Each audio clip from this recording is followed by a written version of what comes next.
Bienvenidos a todos a esta nueva entrevista de The Political Room. Hoy tenemos aquí a Gorka Eizaguirre, un colaborador habitual de The Political Room. Os dejaré, de hecho, varios de sus artículos en la descripción, que en el día de hoy nos va a hablar de un tema muy interesante y muy importante que quizás se ha pasado con el tiempo y no se ha incidido en él. Y esto es la crisis económica que existe en China y dentro de ella la crisis inmobiliaria, esa que en su momento se habló tanto con Evergrande y que desde luego pues tuvo un impacto mediático muy fuerte, pero que luego con el paso del tiempo pues se ha dejado de hablar. Y precisamente hoy os traigo aquí pues a un chico joven que espero que recibáis todos amablemente, que ha estudiado ADE, es decir, Administración de Empresas y Relaciones Internacionales, ha hecho parte de ese curso en la Universidad de Georgetown y también en la Escuela de Negocios de Copenhague. Y pues bueno, una persona que trabaja en el sector financiero y que por tanto conoce y ha estudiado la economía y hoy concretamente nos quiere explicar la burbuja. Sin más dilación, doy la bienvenida a Gorka. Bienvenido a The Political Room. Es tu primera entrevista aquí y la verdad que me emociona porque, lo quiero reiterar, los artículos que hace Gorka son muy buenos, no solo los dos que tiene de este tema, sino también de otros que ha ido haciendo. Así que nada, te dejo hacer tu presentación. Bueno, lo primero de todo, muchas gracias, Mateo, por la invitación, por tus palabras. Como ya has comentado, trabajo en el sector financiero. Llevo colaborando con el medio desde hace un año y al final el motivo que escribir me motiva a investigar en detalle pues, sobre temas de política internacional o temas de economía que llevo comentando en el medio. La crisis inmobiliaria ha sido uno de estos temas y yo encantado de responder todas tus preguntas. Bueno, pues continuando un poco con lo que veníamos a hablar hoy, nos ha traído, lo ha hecho además Gorka, un PowerPoint, un PDF. Como veis, aquí vemos la primera diapositiva, que es la crisis inmobiliaria de China, lo que hemos venido a tratar en el día de hoy. Y pues bueno, para que también un poco os vayáis orientando, sin más dilación, si quieres introducir un poco el contexto, Gorka, y vas hablando pues al final de un poco la historia reciente de China, ¿no? Como podemos ver aquí en esta Sí, diapositiva, que va contando un poco cómo ha sido este proceso, que además yo creo que va a ser muy interesante, especialmente desde la perspectiva de un español, ¿no? Sí, efectivamente. Voy a dar un poco de contexto antes de comenzar, y es que para entender el estado actual de la economía china tenemos que remontarnos al año 1978. Como sabemos, Deng Xiaoping se hace con las riendas del Partido Comunista e inicia una serie de reformas económicas en las que destacan, por ejemplo, la privatización, la introducción de la propiedad privada muy gradual en la tierra, en la industria o el establecimiento de zonas económicas especiales para atraer inversión y la tecnología extranjera. Y esta liberalización gradual también afecta, lógicamente, al mercado inmobiliario. Con Mao, la propiedad privada en la vivienda no existía.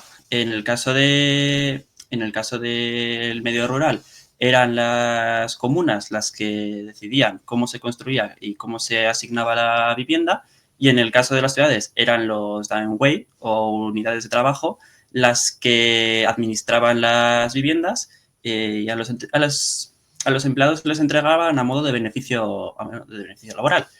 En la década de los 90 se introduce la propiedad privada en el sector inmobiliario y a los inquilinos se les permite comprar sus viviendas por debajo del precio de mercado o por medio de subvenciones. Y se inicia así un mercado de compraventa en el que cada persona tenía su propiedad privada y por tanto podía comerciar con ella.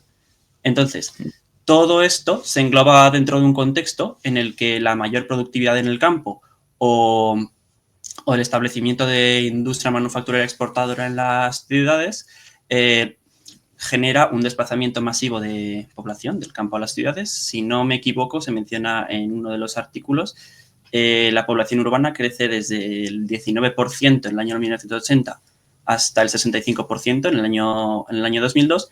Y este desplazamiento de población urbana del campo a la ciudad lo que va a generar es una presión al alza sobre el precio de la vivienda. Como podemos ver, es 2022, no 2002, obviamente, que lo tienes además puesto aquí en el punto 2 de la diapositiva, por aclararlo. Sí. Y como podemos ver, al final estamos hablando de lo que en España se conoció como el éxodo rural, que en otros países también pues se conoce. Al final es el movimiento de la población del campo a la ciudad, porque es en la ciudad donde se encuentra al final el trabajo. Esto en España pasó sobre todo en los años 60 y 70, pues en China se retrasó más porque estaban en una economía bajo el régimen de Mao Zedong, pues que al final no incentivaba este tipo de, al final la industria manufacturera a gran escala, que es lo que hoy en día ya podemos encontrar en China. Para ponerle también un poco de contexto, para los que no lo sepáis, el primer gran conglomerado occidental que se estableció en China fue el grupo Volkswagen y lo hizo en el año 1985.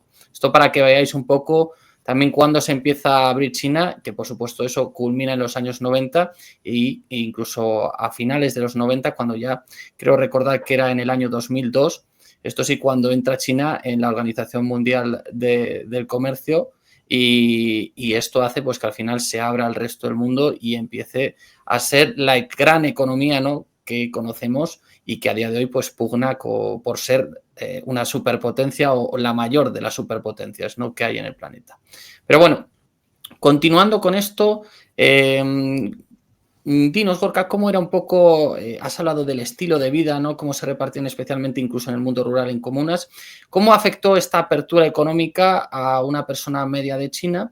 En el sentido no solo de que ya tenía la capacidad de tener propiedad privada, sino también de que además, pues todo este impulso hace que quiera adquirir propiedad por encima de otras cosas. ¿Por qué esto pasa?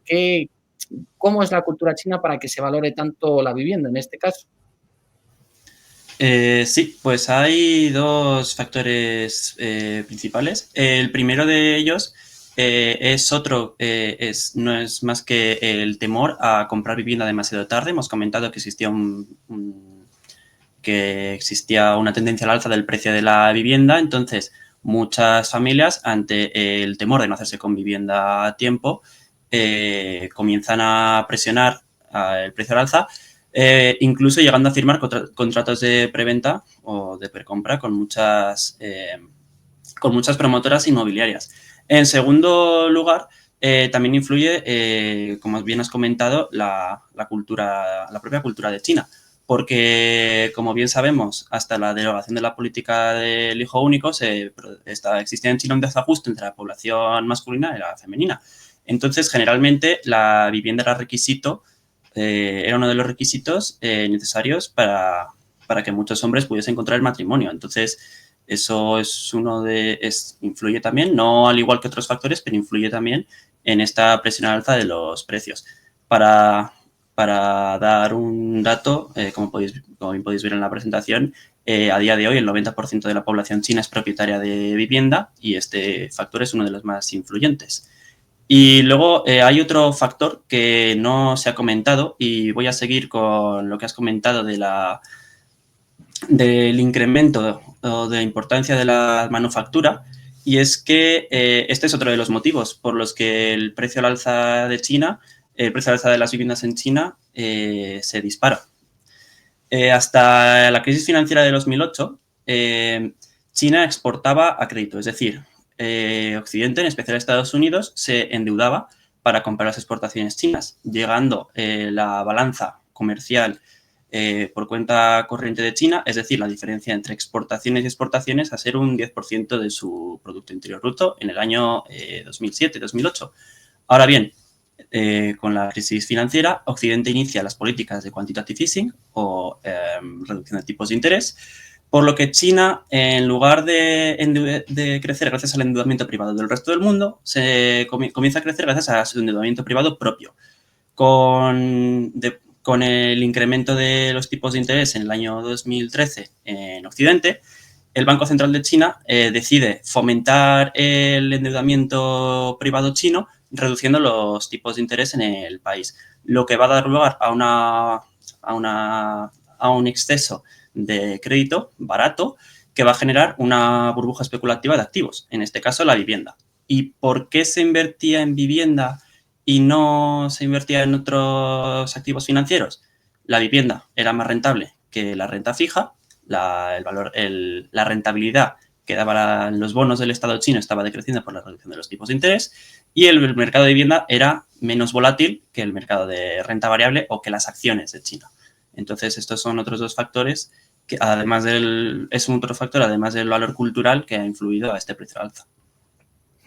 Como vemos, por tanto, hay, digamos, una serie de factores. Primero, un factor cultural, ¿no? Podría pasar quizá un poco como pasó en España, ¿no? Que ha habido muchos años que se decía en España, por ejemplo, eso del ladrillo siempre sube, ¿no?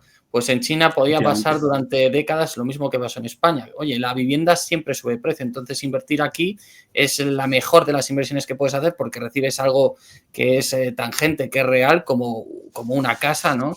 No es un papel, no es una acción, es una casa lo que recibes y encima sabes que eso cada vez va a aumentar más su valor. Y además de eso, pues tenemos una población que ha salido de un régimen, digamos, muy humilde, como puede ya pasar en otros países de Europa o de otras partes del mundo, ¿no? Con una gran apertura, que de repente pueden tener esa capacidad adquisitiva, que hay facilidad para crear negocio y, en definitiva, vemos que además eso, junto con la cultura, genera un caldo de cultivo muy bueno. Y luego también pasa como pasó en España. A mí siempre me parece parecido en ese sentido que también bajan los intereses, ¿no? Y se presta dinero, digamos, de manera relativamente sencilla al ciudadano medio y entonces pues puede acceder a vivienda como pasó también en España, ¿no? Que las cajas daban muchos préstamos y entonces cualquier ciudadano, incluso sin un gran aval, podía comprar vivienda y lo apostaba todo en la vivienda, ¿no? Por curiosidad, no sé si lo conocerás, o si sabrás el dato, te lo pregunto por si lo sabes, vemos aquí que pone que el 90% de la población china es propietaria. Eso, comparado con otros países, ¿cuál hay una gran diferencia? ¿Tienes algún país que podrías ponerme de ejemplo? Decirme, pues en este país, por ejemplo, es yo qué sé, del 60 o no sé si conocerás en este caso. No sé datos exactos, sé que en España está decreciendo, generacionalmente existe un declive. Sé que en países como puede ser Suiza, la tasa de propiedad de viviendas, corrígeme si me equivoco, pero se encuentra en torno al 30%, pero que el 90% de la población china sea propietaria es un dato muy elevado. Está sin duda en los más altos del mundo. O sea que vemos que al final podemos decir que también de esta manera, con este dato que es muy relevante, que la mayoría de las familias chinas, digamos, su patrimonio está centralizado en su vivienda, ¿no? Que al final su vivienda es su patrimonio. Es decir, si baja la vivienda, todo su patrimonio también se desploma, ¿no? Podemos decir esto. Efectivamente, el 75% del patrimonio de las familias chinas se encuentra ligado a la vivienda. Y precisamente, imagino que lo comentaremos después, pero uno de los problemas de la crisis de vivienda es lo que se conoce como patrimonio negativo. Familias que han adquirido unas deudas de importes bastante elevados, pero para haber invertido en vivienda y al desplomarse el valor de la vivienda, el equity o el patrimonio de la familia se queda en negativo, por los que éstas se ven a destinar todos sus ingresos a cubrir el pago de esta hipoteca. Bueno, te paso a la siguiente diapositiva, ¿no? Entiendo. Sí. Y bueno, pasamos a esta parte que aquí entra todo el tema de el negocio, ¿no? En este caso, entre realmente lo que viene a ser el Estado chino, ¿no? Porque esto también es interesante, ¿no? Al final, las entidades bancarias en China suelen ser estatales y esto al final, al igual que pudo pasar en España con el tema de las cajas, es un negocio, ¿no? Entre los bancos del Estado, las administraciones locales y las promotoras inmobiliarias, que son también una parte muy importante de la economía china, ¿no? Estas promotoras inmobiliarias que todos conocemos, sobre todo Evergrande, ¿no? Que fue la que se hizo más famosa. Pero bueno, te dejo a ti explicarlo, Gorka. Adelante. Sí, pues como bien has comentado, los principales actores en esta crisis son los gobiernos locales, las promotoras inmobiliarias, y hay uno que no se menciona, pero son todas esas empresas de gestión de activos que han contribuido a incrementar la deuda oculta de los gobiernos locales. Pero poniéndonos en contexto, en el año 1994 entra en vigor la que se conoce como Ley de Administración Tributaria, por la que parte de la recaudación de impuestos, como pueden ser el 75% del impuesto de valor añadido, impuestos sobre aduanas o gravámenes a consumo de productos como tabaco, se centralizan en el Estado chino. Entonces, estos gobiernos locales pierden una gran fuente de ingresos directos y comienzan a depender más de transferencias fiscales y de subsidios de Pekín para financiar sus presupuestos, sus políticas públicas.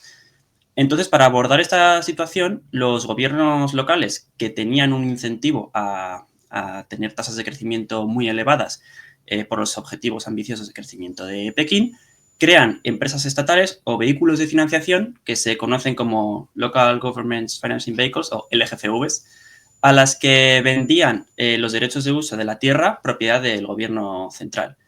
Posteriormente, mediante estas empresas, estos vehículos de financiación, los gobiernos locales se financiaban mediante dos vías.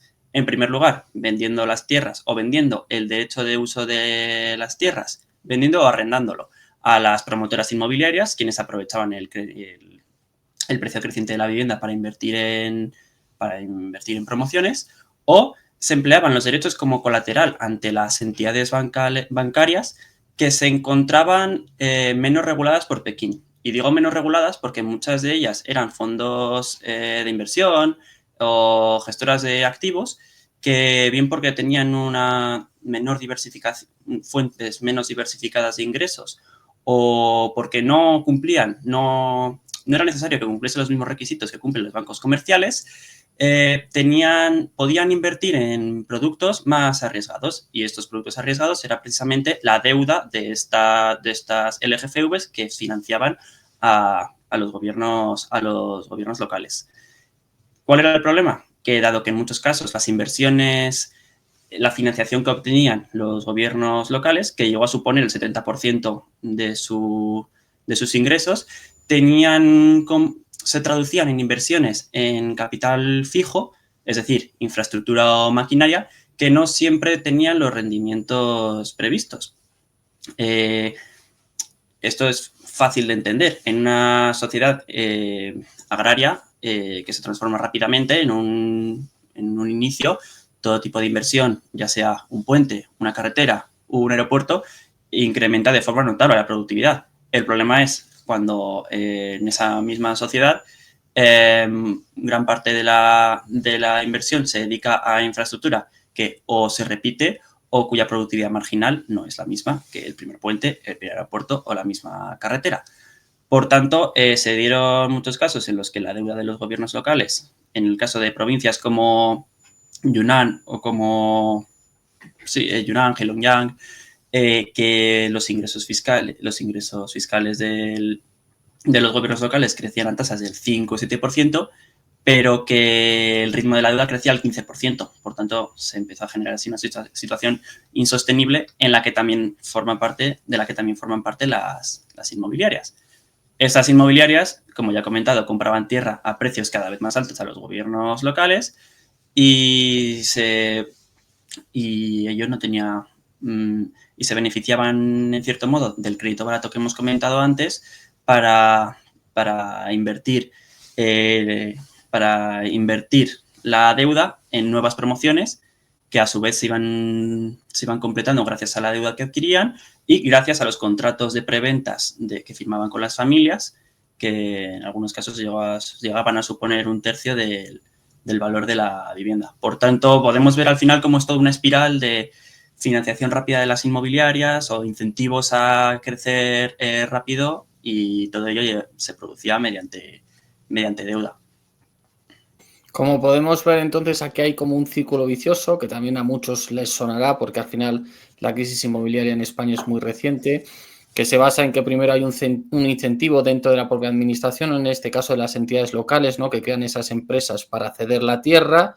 Esa tierra, a su vez, la compran estas inmobiliarias, ¿no?, que a su vez piden el dinero a los bancos estatales, que se lo prestan a un interés bajo, y entonces, en última instancia, son las familias luego las que también se endeudan para poder adquirir estas viviendas, si lo he entendido bien, ¿no? Ese es un poco el círculo.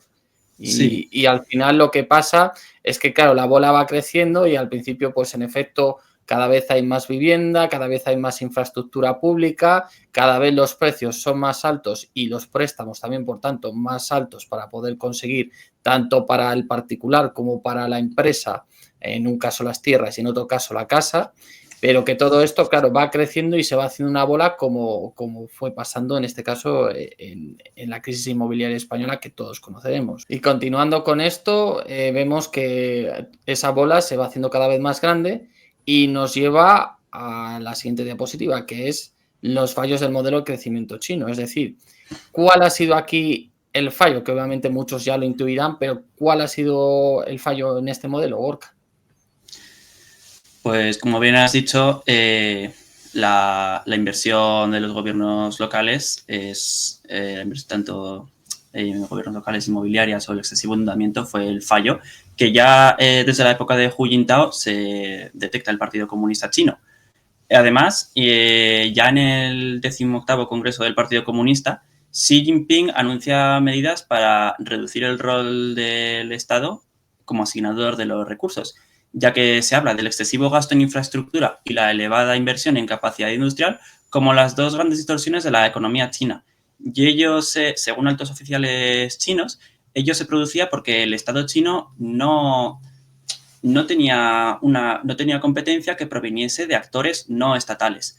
Por ello, esto es un dato bastante curioso porque finalmente estas medidas se descartan y no se han llevado a cabo, pero ya en 2013 se comienza a hablar de reformas fiscales para implementar en China un sistema de recaudación impositiva más progresivo que pudiese contribuir a la creación de una clase media que pudiese demandar productos de consumo y que no destinase gran parte de su patrimonio a la vivienda, ya que ello, lógicamente, haría el hecho de que un particular dedique más precio a productos, más parte de sus ahorros a productos de consumo, en última instancia, combinándolo con las reformas para contribuir a la inversión no estatal, permitiría una economía más sostenible, una economía en la que la inversión se destinase al sector servicios, que es más intensivo en mano de obra, en el que se pagan mejores salarios, y ello contribuiría a crear una economía no dependiente de la deuda, menos dependiente del exterior, y en última instancia contribuiría a incrementar la calidad de vida de la población.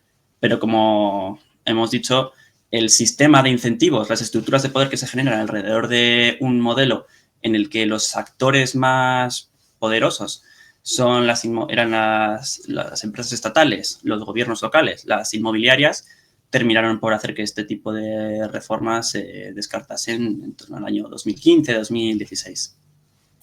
O sea, como podemos ver, aquí lo que nos está diciendo Gorka es que hace prácticamente 10 años ya el Estado chino fue consciente de que ahí se estaba generando un problema. Es decir, que al final ya se veía que en efecto esa burbuja y ese círculo negativo se estaba formando, ¿no? Es cierto que todos los países, sobre todo cuando tienen tanta infraestructura pública y privada por construir, al principio se apoyan un poco en, digamos, en el crecimiento a través de la construcción, ¿no? Porque al final, cuando tienes una buena entrada de dinero, se te financia además a nivel internacional y tienes tanto por construir, pues es normal que el crecimiento en un primer momento, pues encima todos estos trabajos que muchas veces no requieren una cualificación excesiva, pues se aprovechen para crecer y aumentar los ingresos además de la población.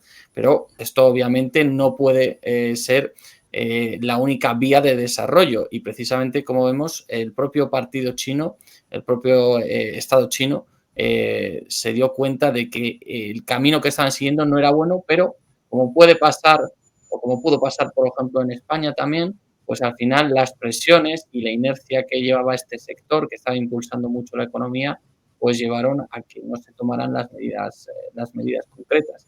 Importante es, yo creo que esos dos pilares que destacas tú, y es que uno es que no hay al final ninguna competencia privada, realmente todo esto es del Estado para el Estado, es decir, incluso las compañías, en este caso las inmobiliarias, al final están íntimamente relacionadas con el Estado, es decir, todo gira, digamos, en torno a una misma entidad que no deja de ser, pues eso, una entidad estatal, aunque tome diferentes nombres, pues al final el gobierno local es el que lo facilita, el banco es estatal y la inversora depende puramente de toda esa estructura creada por el Estado, pues al final es complicado, ¿no? Que cambie. Y también, pues, como vemos y como también ha señalado muy bien Gorka, al final lo que pasa aquí es que los trabajos asociados a la construcción siempre son poco productivos a lo largo del tiempo y además, pues si uno quiere que también se desarrollen, digamos, trabajos más específicos de mayor valor añadido, aunque en la construcción también los hay que ir, por supuesto, a otros sectores y no hace falta decir que esos sectores son los del desarrollo tecnológico y digital, que de hecho, por supuesto, China también ya ha apostado por ellos con el tiempo y su gran competidor es en lo que más ha apostado, ¿no? La digitalización y todo lo que son, pues, esta nueva era digital. Pero bueno, continuando con la diapositiva, eh, el estallido de la burbuja. Hemos hablado un poco del contexto, hemos hablado de las razones que llevaron a esto, tanto culturales, económicas, a nivel de organización estatal, y luego, pues, llega ese pinchazo, ¿no? Que fue muy comentado, yo me acuerdo que a nivel mediático se habló mucho, aunque ahora ya parece que se ha disipado, aunque como veremos más adelante, esto también es muy discutible, ¿no? Pero bueno, cuéntanoslo, Borja, ¿qué ocurrió finalmente? Pues como bien has comentado y como hemos podido ver en la diapositiva anterior, en el año 2020 el temor a que un colapso del sector inmobiliario se pudiese extender al sector financiero y que consecuentemente pues, se produjese una paralización de los créditos al resto de la economía, se había convertido ya en un tema de preocupación que era primordial para Pekín. Entonces, por este motivo, en el año 2020, la Comisión Reguladora de Banca y Seguros y el Banco Popular de China implementan límites para evitar que los bancos continuasen prestando empresas que podían incurrir en defaults, es decir, en impagos. Por este motivo se proclaman lo que son las 3 líneas rojas, que son ratios de deuda y de liquidez que las empresas debían cumplir en China, y se insta a muchos bancos a reducir el ritmo de los préstamos a inversores que destinasen el dinero a la compra de viviendas. Esta fue por así decirlo, la primera causa del estallido de la burbuja, ya que en el año 2021 14 de las 30 promotoras más grandes de China violaban una de las 3 líneas rojas, siendo especialmente llamativo el caso de la compañía Guangzhou RIF, que no cumplía ninguna. Entonces, en el año 2023, las ventas de las 100 principales compañías ya había caído un 33%. ¿Por qué? Pues en gran parte también por el COVID, porque durante el COVID se produce lo que hemos comentado antes de un éxodo a las ciudades, pues en muchos casos se detiene la inversión, cada vez hay más desconfianza en la economía y ello genera un desajuste entre oferta y demanda. Se había estado construyendo mucho, especialmente en ciudades de segunda, tercera, cuarta categoría, y el exceso de oferta de inmuebles va a comenzar a generar las imágenes que todos hemos visto, viviendas vacías. Y en este escenario destaca el caso de Evergrande. Evergrande era una compañía que contaba con 15.000 millones de dólares en tesorería para hacer frente a una deuda de 305.000 millones de dólares, de la que aproximadamente 2/3 eran con proveedores, lo que implicaba que el plazo de vencimiento fuese relativamente corto. Además, 2/3 de los activos de Evergrande estaban construidos por inventarios de vivienda sin finalizar, por lo que estos necesitarían muchos años para ser desarrollados, comercializarse y obtener la liquidez para pagar las deudas. Además, había un problema. Acelerar la venta de viviendas implicaba reducir su precio para hacerlas atractivas a los inversores, lo que podía generar aún más presión a la baja sobre los precios y ello generar un efecto dominó que afectase al resto de las promotoras.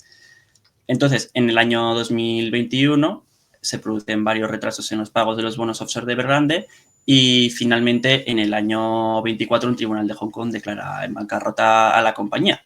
Pero claro, el caso no se limita a Evergrande, se limita a otras constructoras que tenían sobreexposición a ciudades de segundo, tercero, cuarto rango, y aquí podemos encontrar bastantes casos. Banque Group es uno, Country Garden es otro, que anunció una caída repentina en sus ventas de 33.000 millones a 6.000 millones de dólares, y ello se unió también a una coyuntura internacional en la que el gobierno estadounidense estaba subiendo los tipos de interés y muchas de estas promotoras que tenían deudas en dólares comienzan a experimentar dificultades para llevar a cabo el pago de los intereses. Y en última instancia, este contexto es al final una rueda que genera problemas tanto para bancos locales, que ven cómo sus ingresos se reducen un tercio desde el año 2021 hasta el año 2023, tanto para los bancos, especialmente aquellos bancos que habían prestado dinero a las promotoras, o, si lo recordamos, a todas esas empresas de gestión de activos que habían prestado deuda a los gobiernos locales, una deuda que no se encontraba en balance, era deuda oculta, porque los gobiernos locales tenían techos de deuda que no se habían cumplido.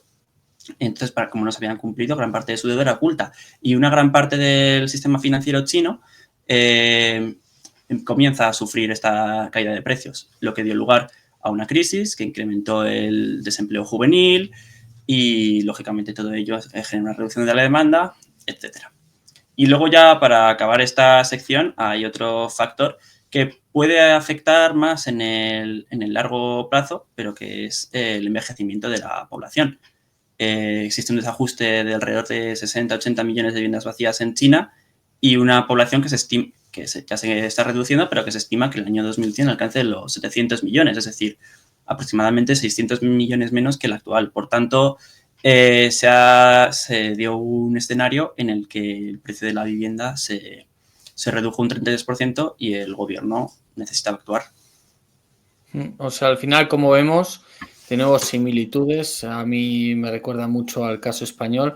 Como vemos, estas inmobiliarias, al final lo que pasaba es que dentro de ese reendeudamiento constante, siempre cada vez hacían proyectos y proyectos y proyectos. Y al final tienes tantos proyectos que directamente lo que has hecho es eso, el proyecto, pero la casa no está.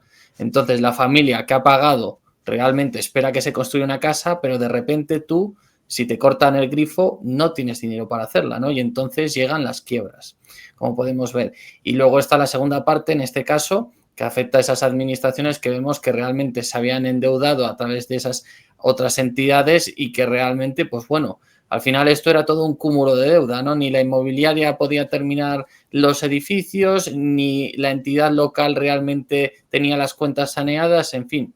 Y también aquí, por supuesto, está el tema que yo creo que es muy importante, recordar de nuevo que la mayoría del patrimonio chino se concentra, de las familias chinas se concentra en la vivienda, de tal manera que si tú, por ejemplo, decides, bueno, pues vamos a intentar liquidar todos los proyectos que tengamos al precio que sea, esto, claro, hace que la vivienda baje y si la vivienda baja, pues toda la clase media china se empobrece brutalmente.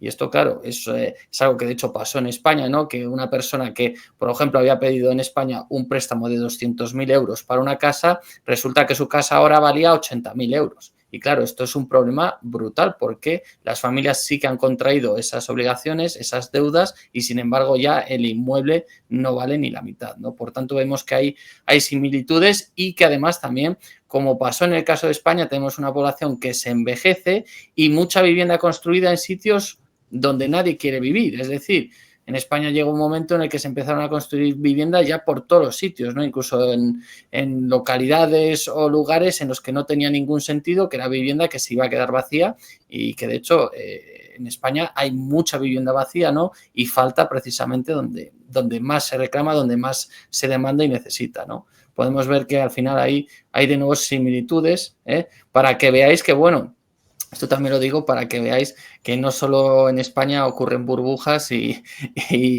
hay problemas de este tipo, ¿no? Bueno, en España y en otras partes del mundo, ¿no? Y bueno, continuando con lo que tú ya has venido introduciendo, esto nos lleva al final a la deflación, es decir, la caída del precio de la vivienda y el impacto en el patrimonio de estas familias. Efectivamente, y la caída en el valor de la vivienda, la caída en el patrimonio y, en última instancia, la caída en los precios generales de toda la economía. Hemos visto cómo China ha experimentado escenarios de deflación y en la actualidad la economía se encuentra en un escenario de una inflación del torno al 0,2-0,5% y ello, si bien es cierto que ahora en Occidente en los últimos años hemos tenido problemas de inflación, la deflación tampoco es positiva, porque en última instancia motiva a los consumidores a posponer sus compras o genera lo que se conoce como trampa de la liquidez. Es decir, que un banco, que un gobierno que emplee la la política monetaria expansiva, es decir, reducción de tipos de interés para incentivar el crédito, vea cómo llega un punto en el que una bajada del tipo de interés no implica un incremento en el crédito, porque la poca rentabilidad que ofrecen los depósitos motiva a muchos particulares a retirar el dinero de los bancos e invertirlos en otro lugar, y ello no genera más masa monetaria. Por tanto, China se ha encontrado, y todavía se encuentra, de hecho, con este problema. Y este problema, lógicamente, arrastra a otras industrias. Hemos visto en los últimos años, y sigue sucediendo ahora, una caída del precio de materias primas, como pueden ser el petróleo, el acero, el hierro, en parte ligadas a la detención de la actividad industrial en China, porque la actividad industrial estaba ligada a un mercado inmobiliario que suponía un tercio de la economía. Entonces, China se encontró con ese problema hace 2 o 3 años, y las consecuencias a día de hoy se siguen arrastrando.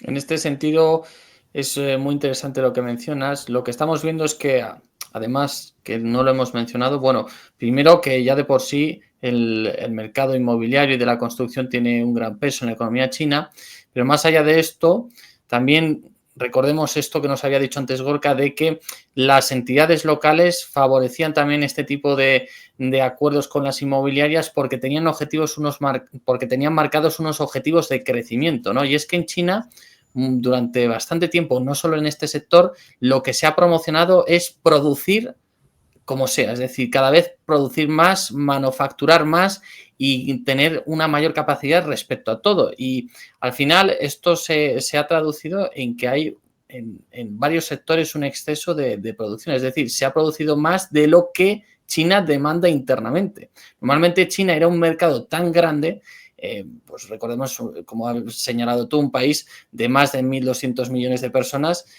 pues os podéis imaginar si a esa cantidad ingente de personas le das medios económicos, la cantidad de consumo que demandan. Y esto al final había sido positivo también porque esa población era más joven, pero claro, entre que han envejecido, entre que ya el nivel de vida ha subido mucho, entre que además su capacidad de producir ha crecido de manera exponencial, y pues todo esto se ha juntado con que ahora de repente esta deflación lo que nos refleja es que la gente se guarda el dinero, no lo gasta o se lo lleva a otras partes y pues por tanto el consumo cae.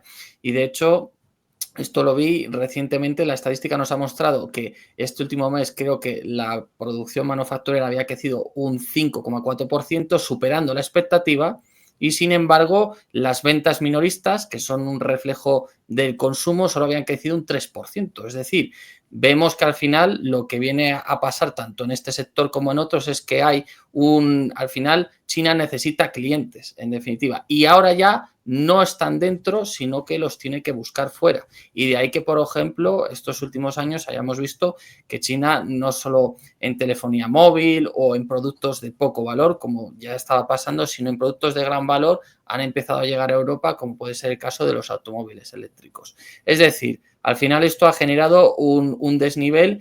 Y de hecho, por poner también una referencia a nuestro propio país, España, en España los años que hubo deflación son los que están asociados a la famosa crisis de deuda, un poquito quizá ya cuando esta se empezaba a despejar, que al final pues la gente no consumía, se guardaba el dinero y, como bien decía en este caso Gorka, incluso aunque el Banco Central decidiera bajar los intereses para que los préstamos fueran más accesibles, la gente pues simplemente prefería no arriesgarse y, como digo, quedarse en la situación que estaba. Entonces esto al final es un poco todo lo que estamos comentando.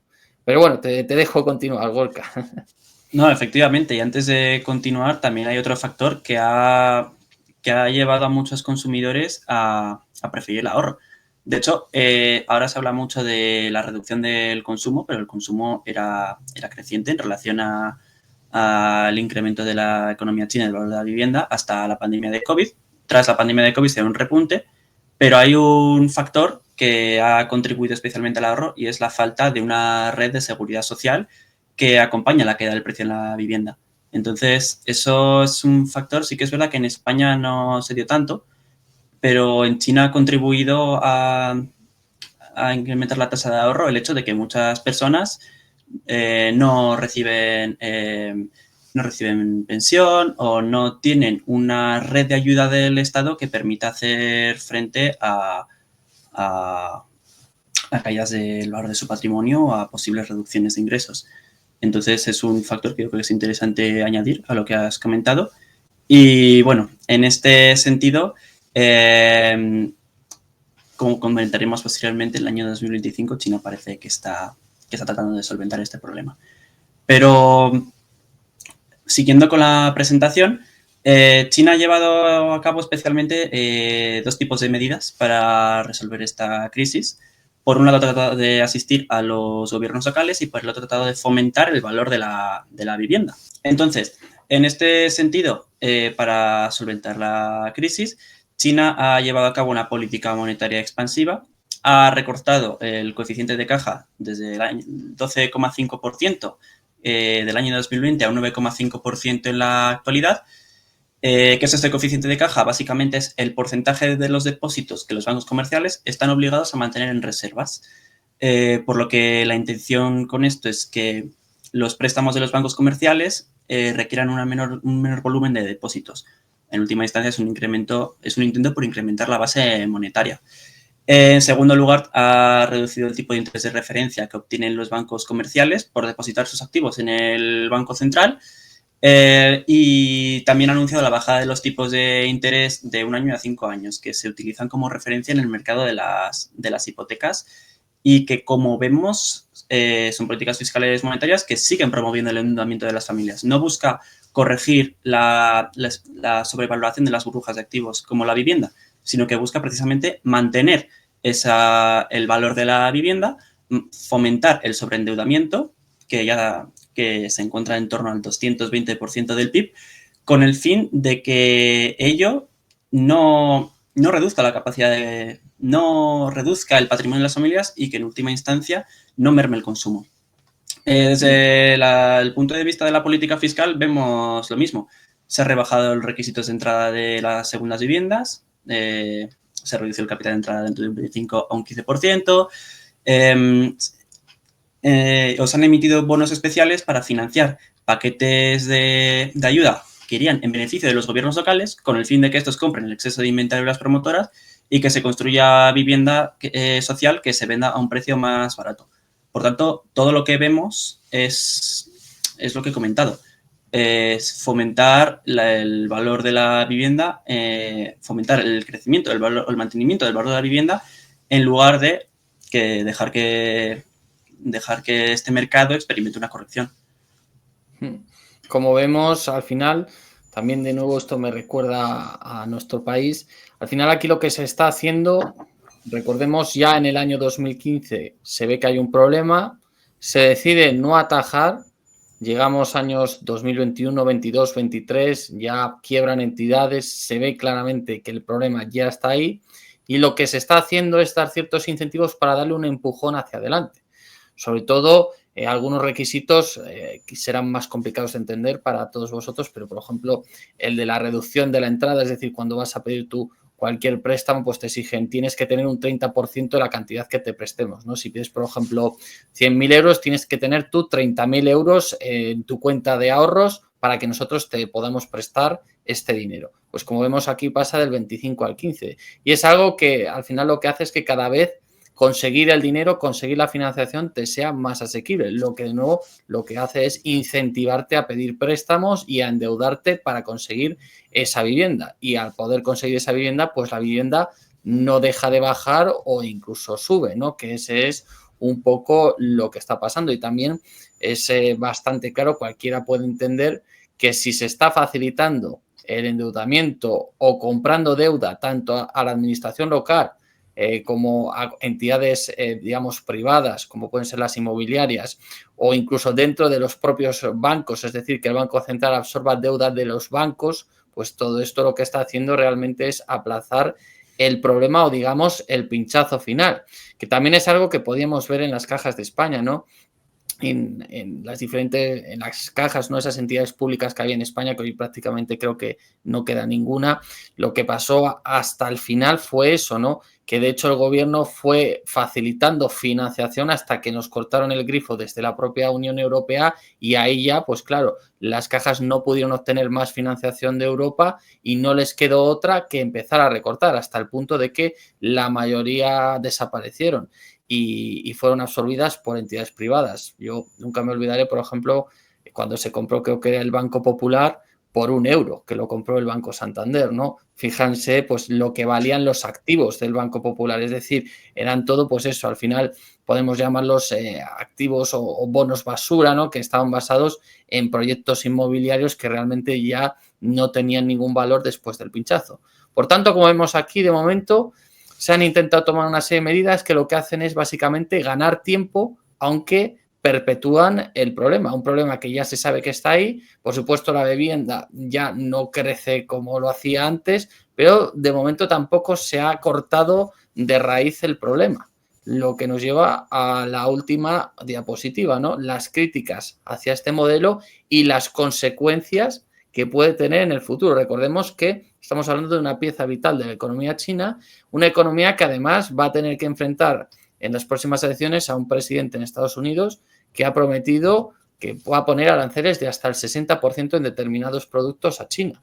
Es decir, que va a tener que enfrentar no solo un contexto adverso a nivel interno, sino también a nivel global. Por tanto, se vienen problemas, ¿no? Y de ahí la crítica a este modelo, sobre todo en el sector que estamos tratando ahora, que es el de la construcción y la inmobiliaria.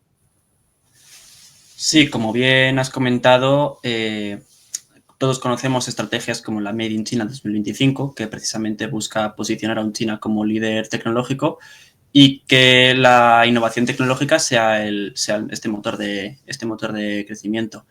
Entonces, el modelo chino, además de fomentar el endeudamiento de los actores privados y públicos, también ha propiciado un entorno fiscal favorable o créditos blandos, subvenciones para las industrias tecnológicas como pueden ser semiconductores, inteligencia artificial o vehículos eléctricos. Todos estamos viendo cada vez más, al menos en la ciudad donde yo vivo, en Madrid, cada vez más vehículos BYD o BYD, en parte gracias a estas subvenciones que se han multiplicado en ciertas empresas por 10. Entonces, claro, desde el punto de vista del gobierno chino, ello es positivo. Si lo que buscan es fomentar la seguridad nacional sacrificando el consumo de las familias. Por ejemplo, el desarrollo de los semiconductores es crucial en el desarrollo de misiles y drones autónomos, fuerza naval aérea de última generación, etcétera. Todo ello también el valor añadido de la economía y de la manufactura, que posiciona a China como un proveedor líder en muchos sectores avanzados y que ha sido capaz también de desarrollar un know-how propio en muchas de estas industrias. Y en el largo plazo se estima que si China es capaz de capitalizar el desarrollo de estas industrias y transicionar a un modelo sustentado en el desarrollo de una clase media, impuestos más progresivos, inversiones en esos servicios, esta industria de valor añadido, en última instancia, permitirá financiar una transición a un modelo que mejore la calidad de los empleos, la remuneración de estos y que genere un desarrollo sostenible. Ahora bien, este modelo también ha enfrentado numerosas críticas, también tiene fallos, y es que en la actualidad gran parte de la producción no es absorbida por China, sino que se exporta. Como ya hemos dicho, el consumo en China es muy débil, no vamos a entrar otra vez en este tema, pero claro, como bien has comentado también, esta sobrecapacidad hace que las exportaciones sean sensibles a un incremento de los aranceles. Es cierto que China ha reducido su exposición al mercado estadounidense. En la actualidad no exporta ni un tercio de lo que exportaba antes del inicio del mandato de Donald Trump, aproximadamente. Pero sí que es cierto que hemos visto en Europa también un debate en cuanto a qué hacer con las importaciones de China. Existe actualmente una tensión entre grandes potencias como pueden ser Francia o Alemania por permitir que este tipo de empresas como BYD o otras empresas de paneles solares, baterías, etcétera, exporten al continente. Entonces, este modelo está amenazado por las exportaciones. Y en última instancia, parece ser que la reacción a estas exportaciones va a ser fomentar la transición a un modelo más centrado en el consumo. Porque China, esto es un dato muy actual, esta mañana han anunciado Reuters ha anunciado que se espera un crecimiento del 5%, un incremento fiscal del déficit del 4%, lo que implica que China está preparando reformas que incentiven, reformas estructurales que incentiven el consumo en lugar de simplemente meros estímulos. Y esto es precisamente porque gran parte del modelo se basa en las exportaciones y ahora mismo esas exportaciones se ven amenazadas. En segundo lugar, se ha criticado también, sobre todo desde un punto de vista igual de pensadores más o economistas de la rama más liberal, pero que esta inversión, la inversión en tecnologías estratégicas, se lleva a cabo, los gobiernos locales tienen un buen peso en la asignación de los recursos. Entonces, estos gobiernos locales se alega o se pone de ejemplo el mercado inmobiliario para, en cierto modo, justificar que estos gobiernos no asignan los recursos de forma eficiente, que el sector privado asigna los recursos de una forma más eficiente, ya que el sector privado está más centrado en la innovación, mientras que el sector público está centrado en obtener retornos rápidos y tan solo buscan incrementar la producción o incrementar la producción de las compañías y los beneficios en el corto plazo. Entonces, esto se alega que este tipo de empresas públicas en muchos casos están subsidiadas y endeudadas y que de no ser por las ayudas no serían competitivas. Por tanto, se defiende desde ciertos sectores económicos que la viabilidad económica de China o de estos sectores avanzados depende de subsidios, del endeudamiento barato o de las exportaciones, por lo que cualquiera de estas variables, en caso de fallar, tendría graves consecuencias sobre los prestamistas, que en última instancia, recordemos, siguen siendo los gobiernos locales y los bancos chinos, que ya se encuentran con problemas a causa de la burbuja inmobiliaria. Y luego ya hay un último factor, que es que se ha alegado que la manufactura de alto valor añadido efectivamente puede hacer competir, situar a China en el mismo plano que muchos actores occidentales, puede desarrollar una economía capaz de hacer frente a la hegemonía estadounidense, pero que gran parte de estas inversiones en manufactura o en industria de valor añadido no requieren de gran mano de obra, porque son sectores que son muy intensivos en capital, pero no intensivos en mano de obra. Por lo que mucha población que ha perdido su trabajo a causa de la crisis del sector inmobiliario no está siendo absorbida por este sector manufacturero. Entonces, estas son varias críticas al modelo económico chino que Pekín ha decidido seguir desde el final de la pandemia hasta ahora. Aunque sí es cierto que pueden esperarse, como ya he comentado, cambios en el año 2025 a raíz precisamente de los últimos de los resultados de la conferencia económica de trabajo que tuvo lugar la semana pasada o de precisamente los datos que hemos conocido esta mañana, que parecen indicar que China está decidida a llevar a cabo reformas estructurales, por ejemplo, en incrementar las pensiones a ciudadanos, tanto del campo como de la ciudad, o incrementar la contribución fiscal al sistema de salud, lo que, volvemos al consumo, incentivaría a muchas familias a no tener que ahorrar en caso de imprevisto. Entonces, se ha criticado mucho, como comentas, al modelo chino, a que China ya ha mantenido su modelo económico, pero estamos viendo una transición y que habrá que ver cómo se materializa, porque por ahora son todo palabras, hay que ver cómo se materializa en el año 2025 y en el año 2026. O sea, al final, como podemos ver, China de momento ha dado un pelotazo, digamos, hacia adelante en la crisis inmobiliaria, pero espera en ese tiempo conseguir varias cosas, ¿no? En primer lugar, liderar la nueva revolución tecnológica, lo que significaría de alguna manera pasar a Estados Unidos ya en la próxima revolución tecnológica y que la lidere China y no Estados Unidos como ha sido hasta ahora, ¿no? En segundo lugar, aumentar el consumo interno, para lo cual tiene que evitar que las familias ahorren tanto, ¿no? Lo que significa también dotar al Estado de una serie de sistemas, de alguna manera, de seguridad social, es decir, que protejan a la sociedad ante posibles crisis como la que estamos tratando en este vídeo, y al final todo eso combinado con las exportaciones favorecerán que de alguna manera para cuando llegue ese momento, digamos que el crecimiento conseguido por estas otras vías haga que el impacto de la crisis inmobiliaria no sea tan fuerte y que por tanto no se produzca lo que se produjo en España, es decir, una pérdida brutal a nivel patrimonial de la clase media china.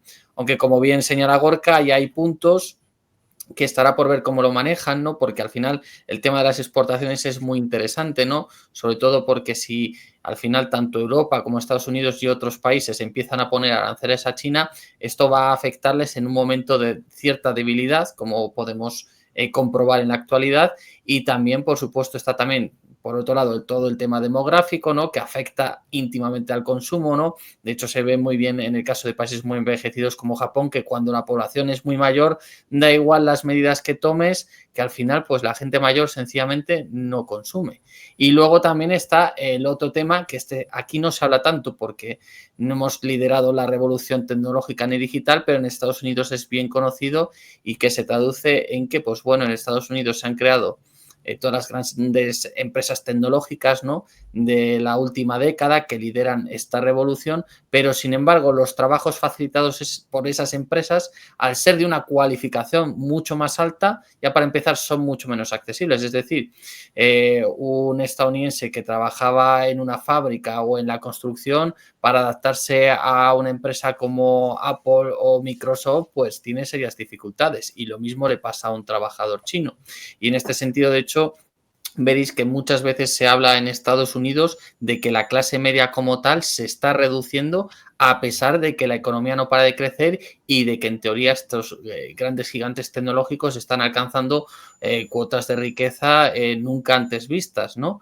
En este sentido, pues también está ahí ese tema que también lleva a otros temas, ¿no? Sobre si al final lo que va a haber que hacer es subvencionar a una parte de la población, ¿no? Que, por ejemplo, se habla también abiertamente hoy en día. Pero bueno, eso ya nos iríamos por otras ramas. Pero bueno, vemos que, por tanto, en lo que se refiere a la burbuja inmobiliaria, está ahí, sigue presente. De momento se han tomado medidas para alargarla de alguna manera con la esperanza de que de aquí a cuando eso ya se haga inviable, China haya conseguido crear otros sectores y reorganizar su estructura interna y también de cara afuera, de cara a las exportaciones, de tal manera que también se haya centrado en el consumo, que eso es muy importante que lo menciona Gorka, es decir, China no quiere ser solo la fábrica del mundo, es decir, lo que quiere ser al final es protegerse a sí misma, proteger, digamos, su propia industria nacional y su propia población, y de alguna manera, pues sí, exportar siempre de manera positiva, pero que ello no suponga que te venga, por ejemplo, un presidente como Donald Trump y que